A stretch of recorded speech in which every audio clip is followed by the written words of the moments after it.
नेक कयो तव्हां खासा में न आहे ऐसी ताईं जो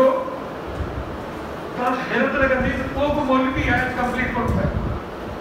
तव्हां कंहिंखे पूरे ख़ुदा खे ध्यानु न ॾियो मता हू तव्हांजे सॼे ख़ुदा खे ध्यानु ॾे ऐं हू जेको ॻाल्हियूं ॾिए थो इहे त तव्हांजी मर्ज़ी न ॿुधे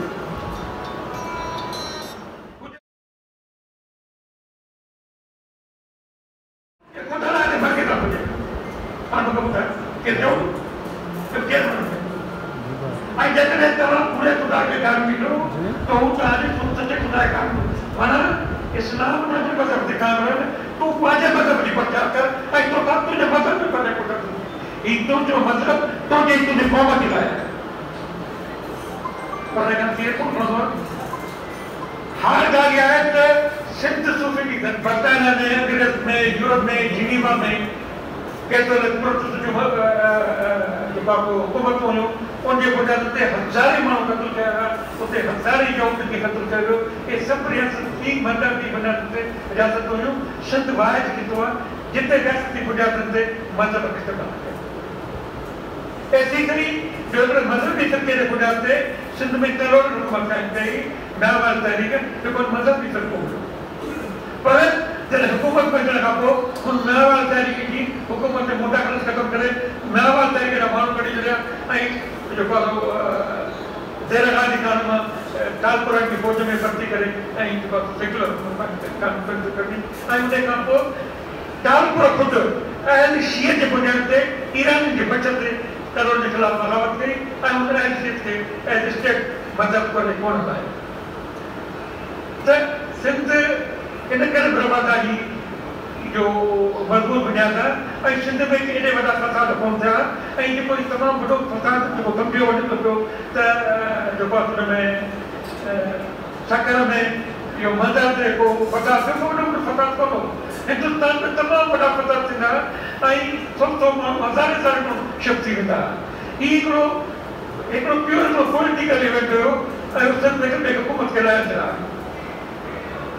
जंहिंमें इहो हिकिड़े लबेल वाक़ियो अथवा हिकु वॾो वाक़ियो कोन हो ऐं न पोइ इहो वाक़ियो पाकिस्तान ठहण जो जेको बुनियाद हुयो जेकर तव्हां पाकिस्तान ठहण जे बुनियाद वाक़ियनि खे बनाईंदव न तव्हांखे कई अहिड़ा वाक़िया मिलंदा तव्हांखे हैरत लॻंदी त इंडिया विद फ्रीडम में अब्बल कलाम आज़ाद लिखियो जेकॾहिं मां नेहरू जी सरकार खे क़बूल न कयां ऐं मां पास दर्जा पाकिस्तान थो कयां छाकाणि त नेहरू जी गलती जे करे काजा कम ॾाढी खाधी हाणे तव्हां ॿुधायो हेॾो वॾो क़ाबिल हेॾो वॾो स्कॉलर हो जेको मां इंडिया विद फ्रीडम पाण लिखियो आहे त मुंहिंजी ग़लती खे पाकिस्तान कई जेकर सिंध बम्बई खां आज़ाद न थिया त सिंध फैसला पोज़ीशन में कान हुजे त असां पाकिस्तान में शामिल थियूं था सिंध जी इज़त डिवीज़न थी निकिरी त पोइ असां चऊं त सिंध बम्बई खां आज़ाद थी त पाकिस्तान थियो तारीख़ ते हिकिड़े डिक्टेटर मां हेॾी विरासत थींदी आहे पोइ हिकिड़े वाक़िए खे बुनियाद बनाइण न ईअं नथो थी सघे ईअं न आहे तव्हां ख़ुदि जेकॾहिं तव्हां तारीख़ जे वाक़िअनि ते हलिया वेंदो ऐं तव्हां हैरान थी वेंदो त पाकिस्तान तव्हांखे ईअं लॻंदो त इंडिया जे अंदरि यूपीसीपी में जॾहिं पार्लियामेंट जो लोकल गवर्नमेंट निज़ाम मुताल थियो लोकल गवर्नमेंट जे सीटों में इलेक्शन थी तो अक्सर में जो हिंदू हुआ मुसलमान सीटूं खटे कोन सघंदा पोइ हुन डिमांड कई त पोइ असांखे अलॻि सीटूं खपनि ऐं हुन मां पाकिस्तान थियो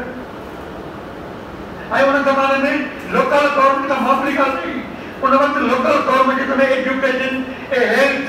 एजुकेशन वर्क डेवलपमेंट समूरा एक्ट्रा या टीका हूंदा हुआ त इन जे करे असां चऊं था पिया त ग्रामीण जा चवंदा आहिनि त भगत कंवरराम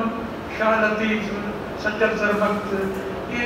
सोसाइटी अंदर कोई किरदार हा जिते मजहबन के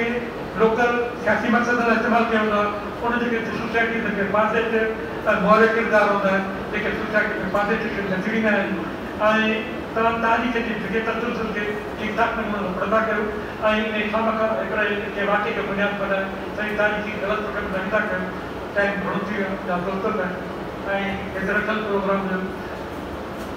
उमेद वञी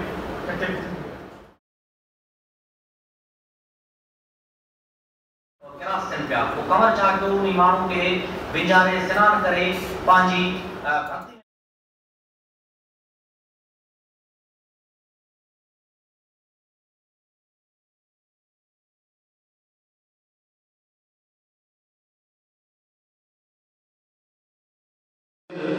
साईं जी जमण जो ॾियारो साॻे ई तरह ॾियारो इहो ॾियारो हुआ हिन ई हिते मदान यूनिवर्सिटीअ में इल्ज़ाम आयो त गुस्ताखी कई अथई ऐं पोइ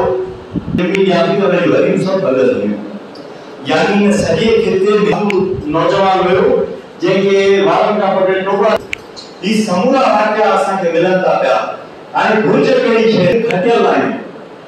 बेटाईअ जी सूरत में साईं जी ज़रूरत आहे मूंखे ॾाढी ख़ुशी थींदी आहे जॾहिं इंतिहा पसंद पंहिंजा ॿिया यूनिवर्सिटी में कराईंदा आहिनि ऐं उन ई तरीक़े सां जश्न लतीफ़ जेको आहे उहो कराची यूनिवर्सिटी में अंदरि